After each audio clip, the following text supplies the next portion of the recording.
Welcome, ladies and gentlemen. Welcome to the LSE. Welcome to this public lecture. My name's Al Bimani. I'm a professor of management accounting here and also director of LSE Entrepreneurship, a new unit. LSE Entrepreneurship is about to kick off, and of course, kicking off means that we have to have an outstanding speaker. Just a word about LSE Entrepreneurship. Our mission is simple. It's simply to put across the idea that there are few forces today that are more powerful than entrepreneurship to effect social, economic, and human change. So our formal launch is on 7th October, and we hope some of you will join us. Peter Thiel is featured, it turns out, on the current issue of Fortune. He has put out a book which is getting an incredible amount of buzz. I think it's number 6 on Amazon's list presently. It's a book, I think, that's going to implicate a lot of change, not just for people who are entrepreneurs or want to be entrepreneurs, but it has sort of a wide variety of ideas there, I think, that we'll be able to take away, some of which Peter is going to discuss later on. Just by way of introduction then, Peter is an entrepreneur, he is an investor. I think some will also call him a contrarian, others will call him a philosopher. He gained attention initially by attempting to replace the US dollar by starting PayPal.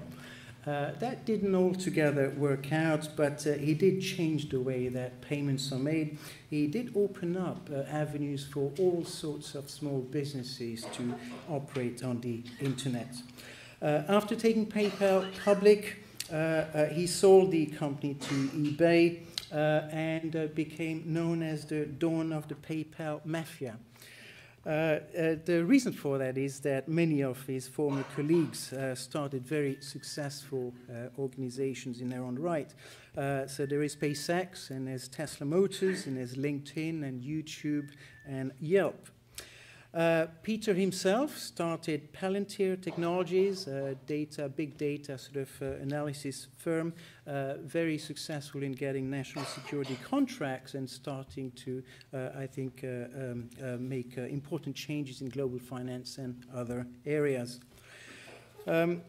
He was the first outside investor in Facebook, and he continues to be on their board of directors. As a partner at Founders Fund, he attempts to encourage investments that support the next generation of technology companies. Peter started also the Thiel Foundation and the 20 Under 20 Thiel Fellowship, which helps to ignite debate on the difference that might exist between learning and schooling. Some view this as controversial. I would say that if there are LSE students here who end up getting one of these fellowships, then you'll spend less time at the LSE, but you'll go on to do sort of very nice things. Now, despite criticisms of the education bubble, in spring 2012, Peter taught a class in the computer science department of his alma mater at Stanford University. This book has been revised and it's been rewritten, and it is now, in fact, a 0 to 1 book, which Peter is going to talk about. I was in Portugal lying on a beach about 2 weeks ago, and I decided to start reading the book at the start of my holidays, and I have to say it was a big mistake. The reason it was a mistake is that it made me want to sort of take an early flight back home and attempt to go from 0 to 1. There is a Twitter tag for those of you who are interested. I think it's up here. There it is, over there. So #LSE Thiel. If you have a mobile phone, I would ask you to put it on silent.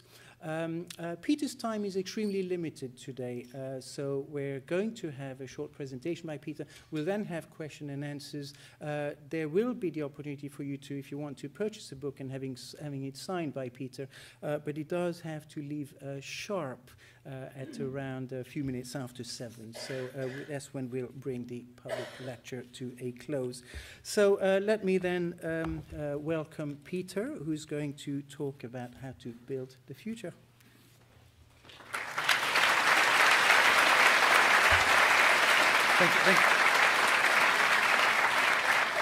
Thank you very much. One of the tremendous challenges in teaching entrepreneurship or in writing a book about it is that there's sort of several different ways people typically do this that I think are actually not all that helpful. One is that you sort of give a lecture or talk about your own experiences. And so I talked to you about what we did at PayPal in 1999, 2000, how we linked email and money together. And these are sort of these idiosyncratic war stories that might be interesting, but don't really help you do anything particularly new in 2014.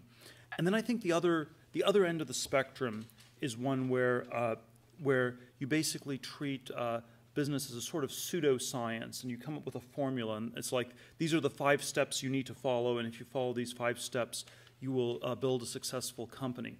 And the problem with these kinds of approaches is that every moment in business, every moment in the history of business happens only once.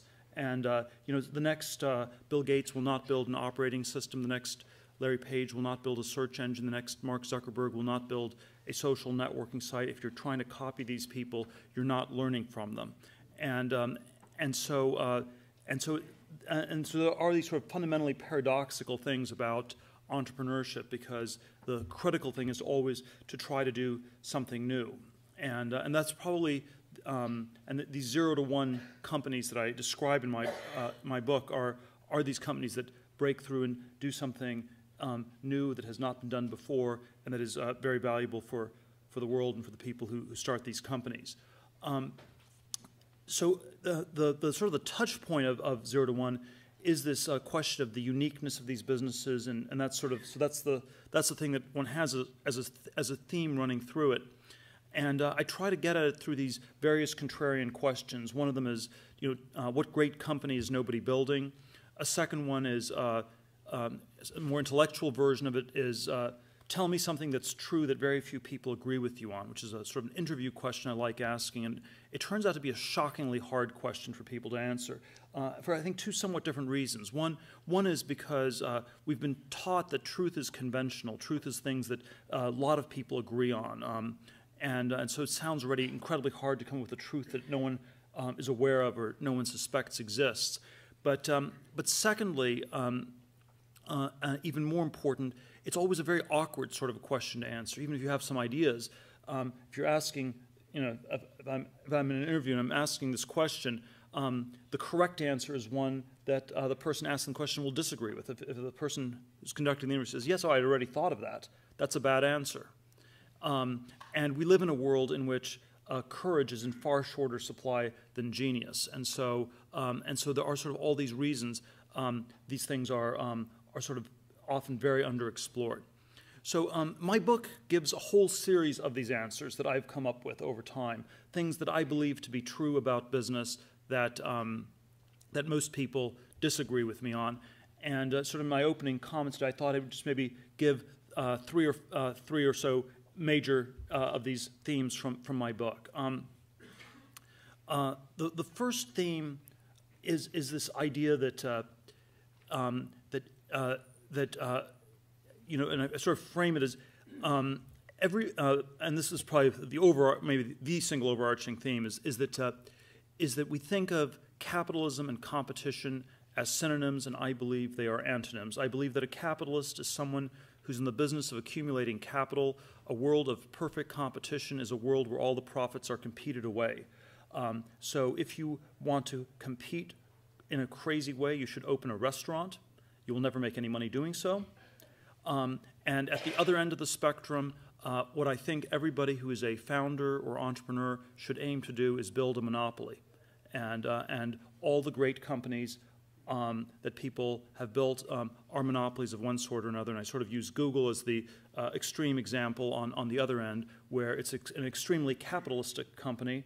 It makes enormous amounts of profits, and it's so capitalistic because it's had no competition since 2002, when it definitively distanced itself from Microsoft and Yahoo in the core search business. The opening line of Anna Karenina is that all happy families are alike, and all unhappy families are unhappy in their own special way. And I think the opposite is true of business. I think in business, all happy companies are different because they figured out something unique to do, and all unhappy companies are alike because they fail to escape the essential sameness that is competition. The Wall Street Journal ran an excerpt in my book. The chapter was entitled "All Happy Companies Are Different."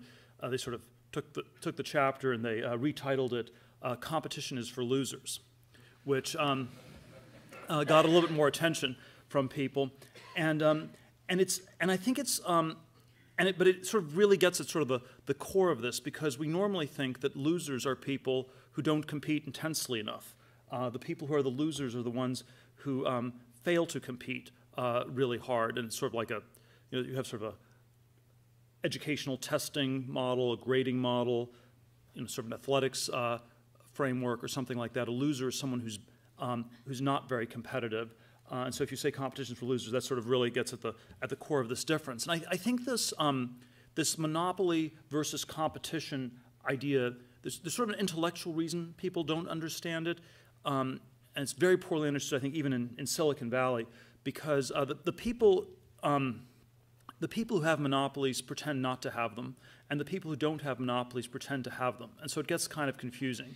So if you, and the way you do this rhetorically is, if you have a monopoly and you don't want the government to look into it too much, you will say that you are in a much, much bigger business. So if you're Google, you will never say that you're a search engine. You will say you're a technology company, and technology is a vast, incredibly competitive space. And you're competing with Apple on iPhones, and you're competing with Microsoft on Word documents, and you're competing with Facebook on social, and with the Detroit car companies with your self-driving car, and there's just competition everywhere. And if you and on the other hand, if you're in a completely competitive business, let's say you're trying to open a restaurant in London, which is, if you decide to do that after this talk this evening, and you try to get investors for your restaurant in London, this will be hard to do, and they'll say, well, it's a bad business, no one makes money, everyone just loses money when they open restaurants. And you will say, well, this is totally different from any other restaurant. It will be the only British, Nepalese fusion cuisine within a 5-block radius of the LSE. And so you sort of tell an idiosyncratic fictional story where it's too small. And so because people are constantly telling these fictional stories that distort what's going on, there is this real failure to understand the centrality of this monopoly versus competition dichotomy. But I think there's also, I think it's not just an intellectual failure. I think it is also a sort of a psychological failure. And I think that there's something where we find competition strangely reassuring. We find it validating. When you compete for things, you think there are lots of people doing it, and there's sort of is this perception of safety in crowds. If a lot of people are trying to get something, it must be valuable, and therefore you know it. Whereas if nobody's trying to do something, that's already really, really uncomfortable. And I think this, the word ape already in the time of Shakespeare meant both primate and to imitate. And there is this rather disturbing aspect of human nature where people are ape-like, sheep-like, lemming-like, unbelievably herd-like. And we're sort of attracted to doing things that other people do. We're attracted to compete for all these, and compete the most intensely for things that often matter the least. And what competition does is it does make you better at whatever you are competing on. And I'll give the high school athletics. You're on like a swim team in high school, and you will focus on the other people on your swim team, and you will get to be a better swimmer. But it always comes at the price of losing sight of things that are perhaps more important or more valuable. I think that's always sort of this distortion. There's a classic Henry Kissinger line about his fellow professors at Harvard, where the battles are so intense in academia because the stakes are so small. And you always think, on one level, you think this is a sort of a description of insanity. It's like, why would the battles be so intense if there's so little at stake? But it's on another level, it is just the logic of the situation working its way out. When the differences are tiny you have to fight incredibly hard to differentiate yourself, and the smaller the differences get, the smaller the stakes get, paradoxically, the more you have to fight to get ahead. And so I do think we should always ask whether it really makes sense to try to go through the tiny, tiny door through which everybody's trying to cram through when there's a giant gate, perhaps just around the corner that no one is even thinking about taking. So second contrarian idea in my book, people think of this question: tell me something that's true that other people don't agree with you on. There's sort of a default bias that this question has been largely answered. We've figured most things out, or if there are things we haven't figured out, they're incredibly hard to determine. And so I sort of give this trichotomy in my book of conventions, things that everyone knows to be true, mysteries, things that are just about impossible to figure out, and then there's the stuff in between which you could figure out, but it's hard to do, and that's a secret. So there's a question: how many secrets are there left in the world for us to discover? And certainly there are certain areas where there probably are not that many secrets left. So if you were living in the 17th or 18th century and you looked at a map of the world and there were these empty spaces on the map, you could become an explorer and you could discover something new on that map. Or if you were living in the 19th century, you could do basic chemistry and you could discover elements and fill out the periodic table of elements. And so in the 21st century, probably geography or basic chemistry are not places where you will discover new things. The fields are done, they're closed in that sense. But there are many other fields, I would argue, that are still quite open and where a lot is left to discover. I think this has certainly been true of the computer revolution for the last 40 or 50 years, computers, internet, mobile internet, where many new things have been found. And I think it could actually also be true of many other areas of technology where I've argued things have been somewhat slower, but they could be a lot faster. So it's not just the world of bits, but also the world of atoms where we could be making a lot more progress. I think one of the reasons people think that there are so few secrets left, or that it's not worth trying to find secrets, has sort of paradoxically to do with globalization. If you're in a world with 7 billion other people, you sort of think, there's nothing I can find. It's like someone else will have already figured it out, or it's impossibly hard. And so it's either the case someone else will have figured out this problem, or it's impossibly hard, and in either case, there's no point in me doing it or even trying.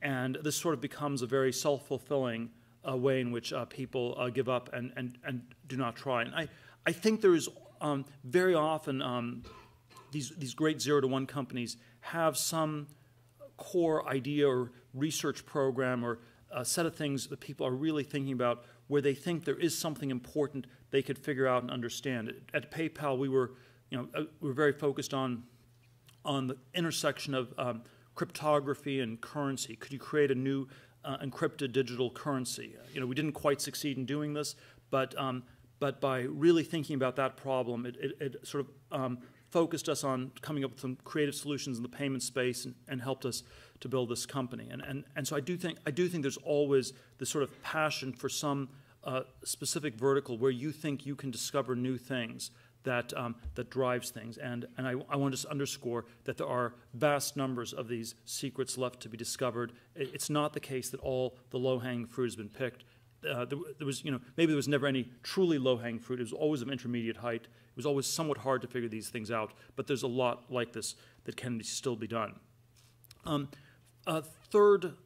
me end with a third contrarian perspective, something that's true, that I believe to be true, that I think a lot of people do not agree with me on.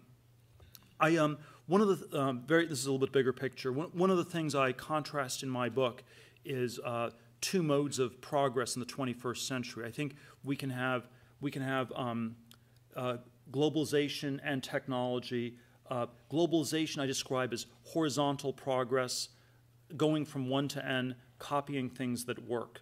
And China is probably the paradigm example of globalization in our world. It's a very straightforward plan that they have for the next 20 years. Just copy things that work in the Western world. Maybe you skip a few steps, but it's very, very straightforward.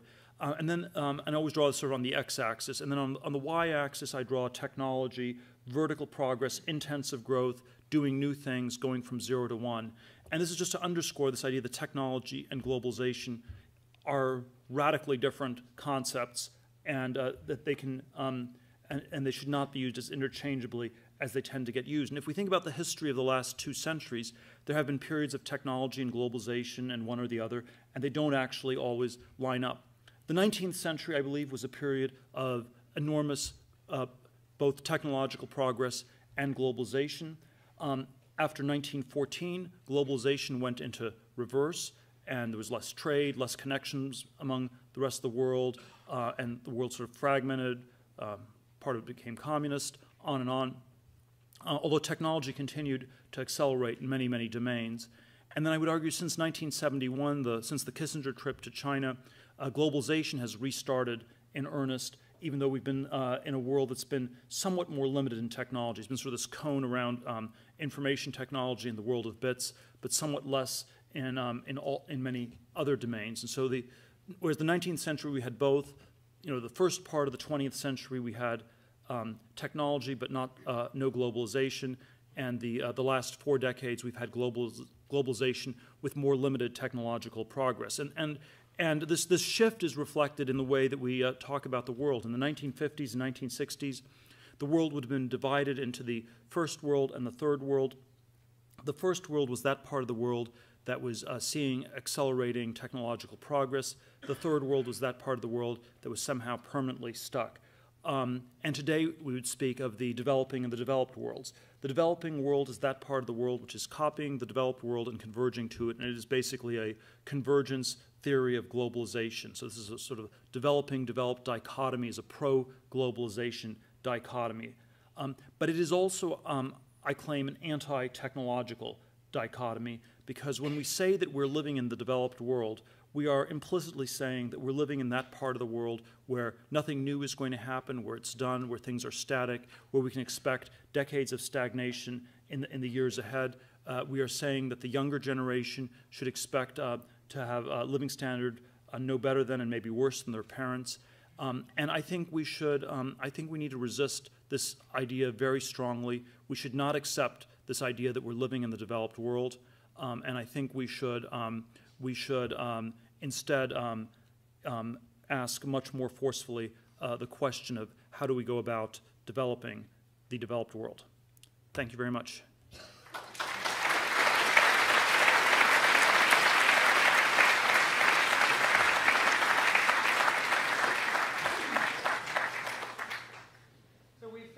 Time for questions now.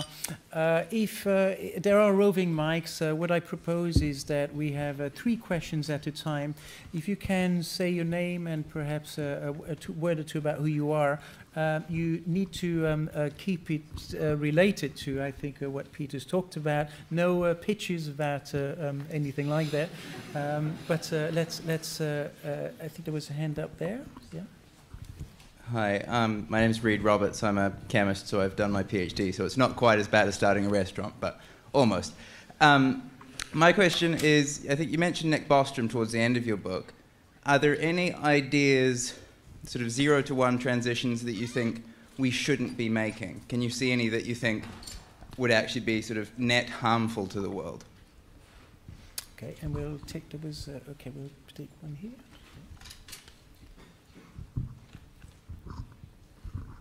Yes, I'm Mr. Bond from Oxford Sustainable Development. I would be interested if you can comment the relationship between entrepreneurship without any strategy. So, I mean, you have this type of entrepreneurship, but we need to have a vision. So I'd be interested to know how Palantir is evolving toward, do you have a strategy in developing the Palantir technology? Thank you. Thanks. I think there was one more on that side. Yeah.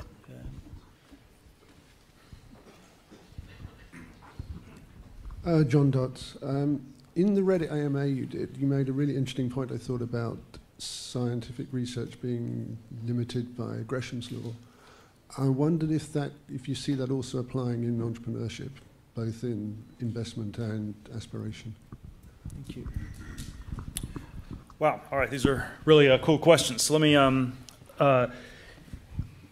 let me start with the entrepreneurship without strategy. So I'm a big fan of people actually trying to have some sort of plan for the future, some sort of plan in starting their business and thinking where it goes. When the bias is always not to think very far into the future, because the claim is you can't know anything about the future. And so, and yet paradoxically, if you sort of do a discounted cash flow analysis of any of these companies, most of the value is very far in the future. We did this exercise at PayPal in March 2001. We'd been in business for about 27 months. You had a very high growth rate, pretty high discount rate, but growth rate's higher than the discount rate. And so, so about under sort of most of the models, it sort of showed that about 3/4 of the value of the company came from cash flows in years 2011 and beyond, as of 2001. And that's roughly the math for almost all these tech companies today. If you look at Facebook, Twitter, all these companies, 3/4, 80%, something like that of the valuation comes from money they'll be making in 2024 and beyond. And that's kind of an odd thing, because so to evaluate these businesses, you have to think really hard, will they still be around in 10 years? And so I think one of the systematic mistakes people make is to overvalue growth, because that's what can be measured in the here and now. And they undervalue durability, which is more qualitative, but I think far more important variable. And so it's always very important to think about durability. People always talk about the need to be a first mover. I think it's far more important to be the last mover. If you're the chess analogies, if you're the first mover in chess as white, that's about a 1/3 of a pawn advantage. Last mover, you win the game. And so it's I think Capablanca, the former world champion, is one who said, you must always begin by studying the end game. So you must think about how does this strategy work in the long run. So I'm always a very big fan of having some account of why a business is not just going to tactically gain some share or some customers, but why it will have sustainably high margins for quite a long period of time. And so I think you always want to have some sort of a plan. Are there any innovations that are there any breakthrough technologies we should not be building? There probably are, although my instinct is that we live in a world that is we live in a culture that is a financial and capitalist age, but we do not live in a scientific or technological age. We live in a world that's dominated by hostility to science and technology as is. And this is true of most people in Western Europe, US, maybe throughout much of the rest of the world. It is true of people in government. It's true of the culture. It really dislikes science and technology as a starting point. And the easiest way to see this is if you just look at the Hollywood movies. They all show technology that doesn't work, that kills people, that's destructive and is terrible. And you can choose from a future that looks like The Matrix or the Terminator series or Avatar or Elysium. I watched the Gravity movie the other day. It was like you'd never want to go into outer space. You want to just be back on a muddy island on this planet somewhere. And I think this sort of extreme hostility to technology is somewhat exaggerated, somewhat unfounded. And so even though there are a lot of scary stories that can be told, I'm biased to discount them quite heavily, because I think they're sort of a product of this super hostile culture. And this is why, by the way, I think that Silicon Valley or entrepreneurship around technology is the true counterculture in our world today. It is the most revolutionary thing you can be doing in our world is to be working on science and technology, because that is how you're really making a statement against the sort of dominant sclerotic world that dominates us. If I had to pick a technology, I suspect if you built computers that are smarter than humans in every way, that seems a little bit scary. I don't think it's going to happen anytime soon, but certainly if you were able to build generalized AI, that would be an event comparable to extraterrestrials landing on this planet. And that's perhaps one where people understate it. They always frame the computer issue as an economic one. You know, will they take our jobs or something like this? If aliens landed on this planet, people would not ask the economic question first. They would ask the political question: are the aliens friendly or not? And so I do think there's some things around AI that, if it could be built, would be very strange. So that's one with all the caveats that I'd be a little bit nervous about. The idea of a Gresham's law in science is that we've there's always this worry that we have all these sort of funding mechanisms where that in many cases the scientists have been replaced by people who are nimble in the art of writing applications for government grants. And that these two abilities are actually quite different. That people who are good at writing grants are actually not the eccentric original thinkers who do the breakthrough science. And this is a sort of a very big worry I have that there's some dynamic like this that's been going on. One of my friends goes so far as to say that he believes the government's been waging a war of genocide against scientists and has been systematically replacing the so-called scientists with people who are good at writing grants but are bad at doing this sort of work.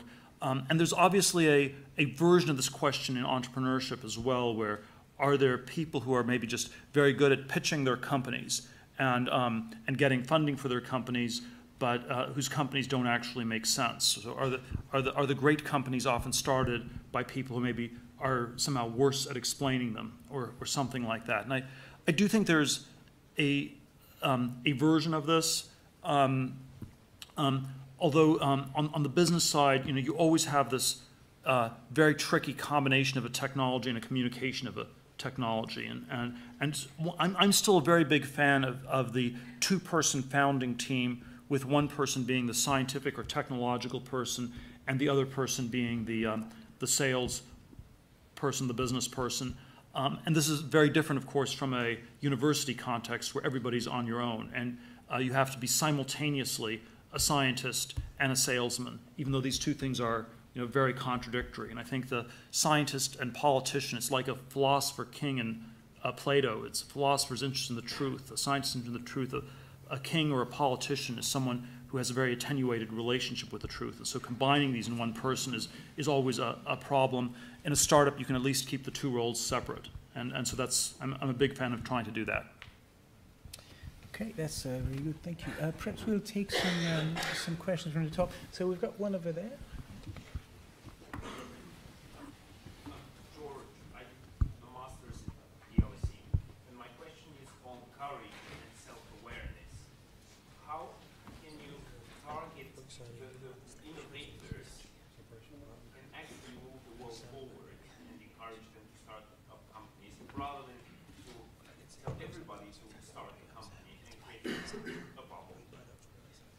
Thank you.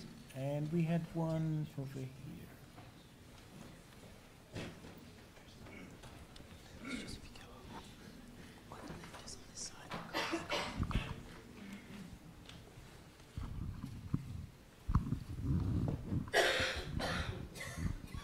Hi, my name's Andrew. I just wanted to ask, what were some of the most interesting answers to the Peter Thiel interview question that you've heard so far?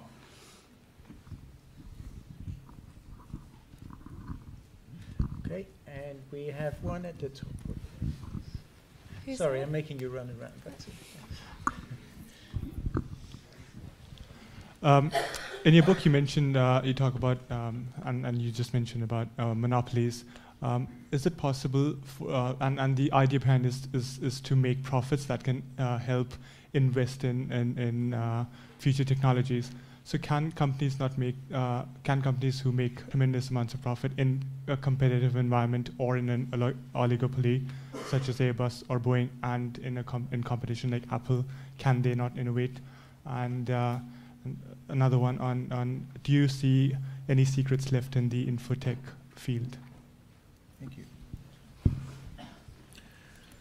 Okay, let me give some. I'll try to make these a little bit shorter to try to cover as much ground as possible. So So how do we make sure that you don't create another bubble where everyone just becomes an entrepreneur? And you have sort of this gold rush mentality. And so we have herd-like behavior in all sorts of cases. You have herd-like behavior in people becoming entrepreneurs. And so I do think this is always, always somewhat of a concern. One of my friends I was talking to a few years ago was asking, so what do you plan to do in 5 or 10 years? It was, it's really clear, I'm going to be an entrepreneur. And that's sort of like saying, I'm going to be rich, I'm going to be famous. You don't become an entrepreneur as a line item on a resume. You become an entrepreneur because there's an important problem that needs to be solved, and the best way to solve it is by starting a new company, because it cannot be solved within existing organizations. I try to surface the proper motives by one of the kinds of questions I've always found to be very instructive to ask people are sort of the prehistory questions. So when people are just starting a business, the prehistory questions would be like, how did you meet? How long have you been thinking about this? Tell me how this sort of came together. A bad answer to the prehistory question is, we met at a networking function a week ago, and we decided to both start a company. That is like saying, we met at the slot machines in Las Vegas, we decided to get married. You might hit the jackpot. It's probably just a bad idea. And the much better answer is, we've been friends for 3-4 years. We've been talking about this a lot, and we're really interested in this, where it's driven not by what the crowd is doing, but where it takes its bearings from some substantive area that you're really interested in. There are surprisingly few good answers to my contrarian question. It's always sort of a very tough one to answer. But I think sort of a category of answers that's at least better than average, and sort of gets you sort of into the A- category maybe, are ones where you acknowledge how your thinking is not that unusual, is maybe not that original. So it's something like, I want to do an education startup because education's important. That's like hyper conventional. Horrible answer. Almost all the things that are themes, I'm, by the way, very against. I think education startups are bad. Healthcare IT is bad. SaaS is bad. Big data, cloud computing, that's like totally fraudulent. I don't think anybody even knows what that means. And so the good answers are always sort of very idiosyncratic. But if you say, well, I'm going to start an education software, and I know that everyone's saying the exact same thing as I am, at that point you're already really far ahead. If you realize that you're not original at all, you are actually way ahead of a lot of other people. So a pretty good answer I got along these lines was that most investors always think you should try to buy stocks cheaply, but I think that with a lot of these tech companies, you want to buy the ones where things are the most frenzied, and you're just even more bullish than everybody else. And so you want to be contrarian in a bullish way, not in a bearish way. And my experience, that actually there's a surprising amount of truth to that. The biggest miss I had was not investing in Facebook in the Series B round, which was probably the steepest up round of any company that I've been involved in the last 10 years. And so there is something about when there's real momentum in these companies, people often still underestimate the momentum. So I think that was sort of a very interesting sort of contrarian perspective. So I think there's still enormous amount to do in the IT field. It's been the field that's seen the most progress in the last 40 years, and as a default, I would bet on that continuing. Thank you. I'll take some questions. Yeah. Hi, Peter. You've discussed quite a lot of the obstacles and what holds us back in terms of innovation. So a question rather from a wide perspective. If you were to design a religion that helps us get 0 to 1, what would be the core values? What would be the main narration of the lifestyle model? Or in other sense, do you think that what holds us back in terms of innovations is rather a social kind of a cultural questions than economic questions? Okay, and just two down from you. something not quite like that, but I was going to ask you, what do you think is holding back those really big ideas in practical and physical terms? Is it a kind of cable thing? Is it just an energy thing? There's not enough energy to get enough data stored in a certain way? Or is it a physical thing in the world, whether it be an infrastructure thing? Is it a mental, cultural, social thing? Or what are the things that are really holding big developments back, particularly not in the IT software field, of which obviously you're very good at? Thank you. And with the gentleman with the grey shirt, perhaps. Hello, my name is Jeff Moore. I read your book, and in your book you talk about the US being in a state of indefinite optimism and Europe being in a state of indefinite pessimism. So I'd like to know, what are your ideas on how we can get into a state of definite optimism? What's the blueprint? All right, so these are all questions of different versions of why what's causing the slowdown, why are we not advancing more quickly, and what can we do about it? I actually think there are sort of like these, I often think there's this trichotomy that one can have. There's a question, has there been a technological slowdown? So what are the facts over the last 40 years? And that's sort of a complicated, long discussion. I think there has been, there's a lot of progress in computers, not a lot elsewhere, but that's sort of what I would say on the what. Why this has happened is, I think, important, but a very difficult question. My suspicion is that the why it's happened is very overdetermined, that there probably are a whole series of different things. You know, there's certain things that have been regulated very heavily. The world of atoms is more heavily regulated than the world of bits. So I think there's a regulatory component. I think there's sort of ways where when things work, people try more. So because IT has been working, we attract more talented people into IT, and it has sort of a self-fulfilling aspect. And then when there are fields where there's been failure for a long time, fewer talented people go into these fields. So I think why is somehow very overdetermined, and there's sort of a lot of different things that drive it. But I think the question of what should be done now is actually quite different from the why one, and you can probably answer what you do now without fully having an answer to the why question. Sort of like, it's like you're sick. Why did you get sick? What are you going to do? The questions are linked, but you can split those three up. And so I think we can always separate the why, what caused it, from the what do we do. And in fact, I think people often spend too much time on the why questions. It's sort of an excuse for interminable debate, and it prevents you from actually getting to work on solving things.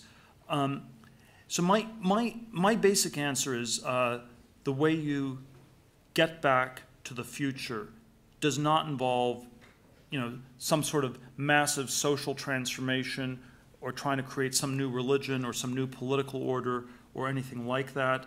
I think I don't think that's going to happen, and I don't think it's necessary. I think what it involves is you just working on making the future happen, and starting this. I had this debate in New York with this left-wing activist David Graeber, who says, we're not going to build bases on Mars until we have a completely new economic system. So you have to sort of have a huge revolution, get a whole new economic system, and then we'll be able to go to Mars and build bases on Mars.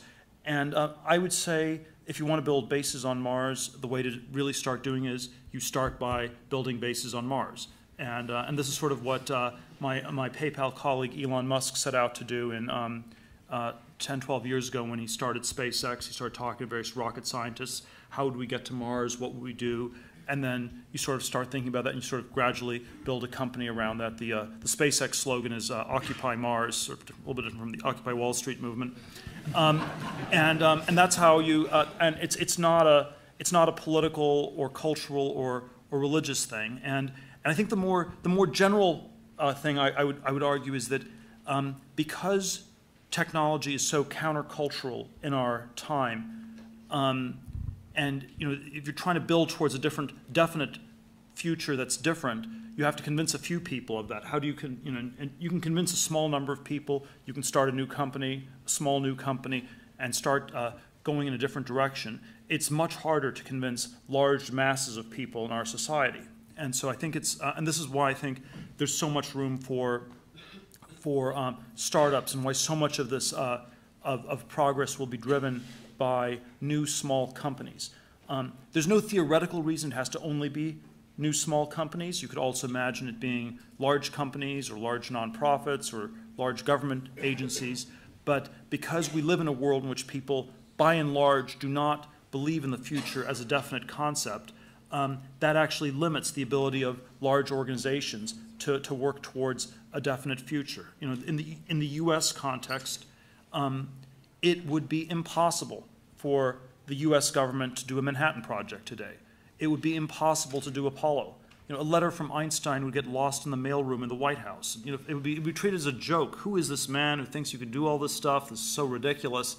And you would never be able to sort of get the coordination needed to make something like that happen.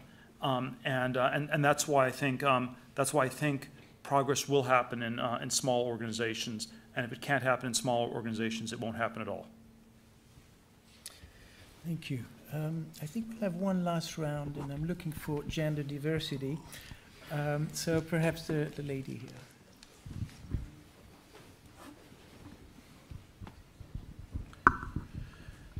Hi, Nandita Khanna. I wanted to ask you a little about your 20 Under 20 program.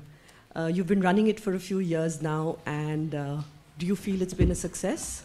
Is it only restricted to America, and do you think it has been a success? Could you tell us a little about it? Thank you.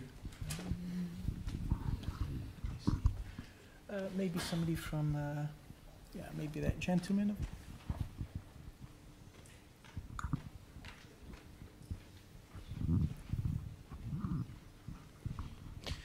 Frederic Matteucci. I just had a question about your value creation very far in the future and how it would apply to your stake in Lyft, because it seems that it would come after all the mistakes that Uber has done, and I would try to understand what makes you so confident that it can be a success where Uber has generated a lot of animosity in Europe and in other parts of the world. Thank you. Maybe that gentleman.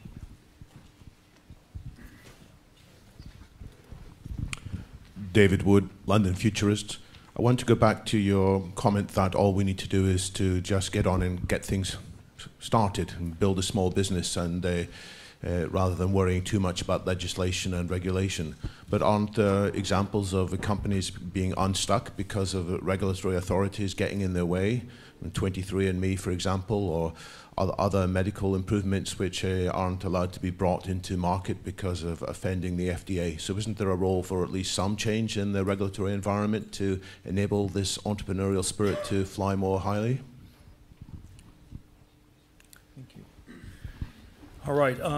Let's see. Let me start with that last question. So yes, there obviously are all sorts of things you can't do because of the regulatory environment. I think they're quite hard to change, and so we are always very hesitant to get involved in highly regulated industries. I'm somewhat hopeful that the stranglehold the FDA has on progress is going to weaken in the decades ahead, because I think there's going to be more global competition. I think this is one of the really good things of China emerging. I think even Europe as an alternative to the U.S. I think if you have I like a competition between governments always, by the way, and I think that if there is and I think there has been this very odd dynamic where the FDA's had a stranglehold on medical innovation effectively over the whole world, and I think that may be starting to lessen. We have to, however, always also be a little bit careful about. Even though I think the FDA is the worst agency in the U.S., and that's saying quite a bit. We shouldn't always blame it for everything that's gone wrong. I do think that a lot of the medical innovations have not quite worked, have been fairly incremental. There is a question whether the genomic stuff, how well a lot of it actually works, how predictive it is, and so I think even though I think it shouldn't be regulated as heavily, I do think there are, we should always also be pushing for just having much better innovations that simply work.